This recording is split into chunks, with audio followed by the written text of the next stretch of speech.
Sim Rally fans, and welcome back to Rally Technical and to another project setups video where I tell you all about the car and give you 10 highly detailed and carefully crafted setups that are capable of performing at the very top of the leaderboards, just so you can optimize your performance by focusing on the stage itself rather than undertaking the grueling and time-consuming task of setting up the car first.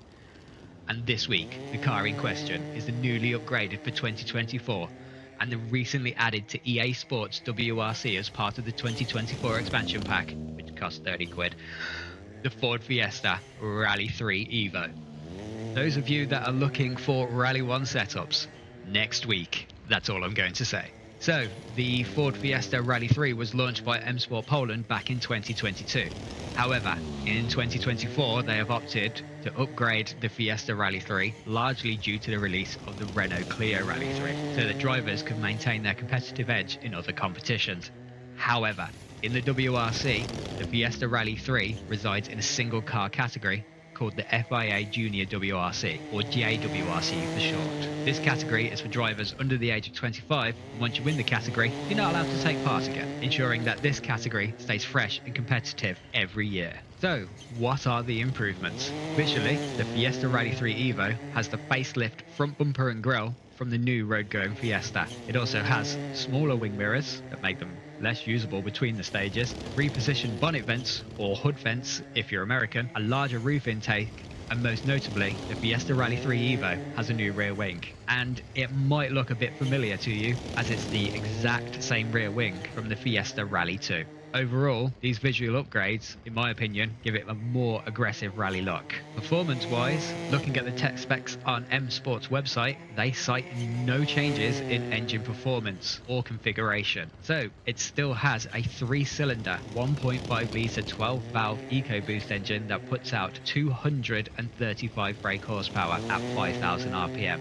and 415 Nm of torque at 3,500 RPM, meaning your optimal shift point are going to be a little bit lower than you're used to if you drive a Rally 2 car. On a side note, shifting gears in-game, always change gears when that white RPM gauge turns red. Don't shift it at the red line, don't shift it at the limiter, focus on that colour changing from white to red of that gauge. That will give you best possible times through a stage. I cannot stress this enough. So let's get back to it. All the physical dimensions and weight remain the same, albeit Codemasters seem to have put this 20 kilograms heavier in their in-game specs. Other improvements to the real-world Fiesta Rally3 Evo are shorter gear ratios, improved springs, dampers and roll bars, which gives drivers the option of a soft, medium and hard suspension configuration. And none of those real-world improvements make any difference to how the car handles in the game, as everything felt all too familiar. Albeit there was a year's difference between driving the original and the Evo, so I did make huge time gains on the leaderboards. But that is largely down to acquired stage knowledge over the last year. So I can't really comment if the Evo is any faster, but we'll find out in a few weeks' time when I give the original Fiesta Rally3 the new project setups treatment. So, how have my setups changed for the Evo over the original with what I've just mentioned? Well, generally, the alignment, the diffs, the gears and the brakes, they just have some minor tweaks, but the more notable changes being stiffer dampers and anti-roll bars, coupled with softer springs. As a result, that gives you a much more stable and consistent drive through the stages, especially at high speeds. When I drove the default setups, I found it was pretty much the same as every other car I've tried so far. The ride height being set way too high for how soft the suspension is set up, and the brake balance being set way too far to the rear, to the point where I couldn't even push into the corners, which left me unable to match or actually get anywhere near the top times. Notably, for the Fiesta Rally3 Evo, I found the default damper settings are just way too soft. That left the car feeling so unstable through the high speed sections. So don't be alarmed if you see my damper settings being pushed far to the right. It's still soft, It's just soft enough to be able to push the car, because the default settings are just way too soft. And on a final note, the Ford Fiesta Rally3 Evo is my car of choice when I learn a new stage. It has lower power levels, giving you more time to think about the corner ahead and how to tackle it. And its 235 brake horsepower EcoBoost engine still packs a decent punch out of the corners too, with that 415 newton meters of torque, and it will still allow you to clock up some serious air miles when going through the jumps. And over the next minute, I am going to be silent so you can hear the amazing audio work Codemasters have done with this car. Enjoy the sounds.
Right, so let's move on to the setup overview. What you can see here is where each setup has been created and the recommended locations for each setup. It's not a hard and fast rule. I will say that that is just my best guess, because in order to run one car at every location at every stage will take a monumental amount of time. So I've got to slim it down somehow. But the setups on those specific stages on the screen, they're absolutely golden. You may have to make tweaks along the way. So let's take a look at that leaderboard. Well, it was a world record bonanza for the Ford Fiesta Rally3 Evo, taking 8 out of a possible 9 world records, only failing to do so on the gravel medium dry setup due to some rather extreme cuts done by the top 2 times. And as some of you may know already, I hold the highest integrity on the leaderboards. I never run all 4 wheels off the stage surface in order to take a world record. If I do it accidentally, I will just abort that run immediately, as I just don't find any glory in doing it that way. So if you didn't know that, you do now. And of course, there are no leaderboards for the Monte-Carlo winter setup. Sadly, hopefully we get Monte-Carlo winter time trials, future games to come. So this being the second entry on the leaderboard, it gives you a clear look at the difference in stage times between the Rally 2 and Rally 3 categories. On Asphalt, Rally 3 seems to be around about 20 seconds slower due to having less power and grip at hand. However, on the Monte-Carlo winter setup, it was a gap of around about 15 seconds,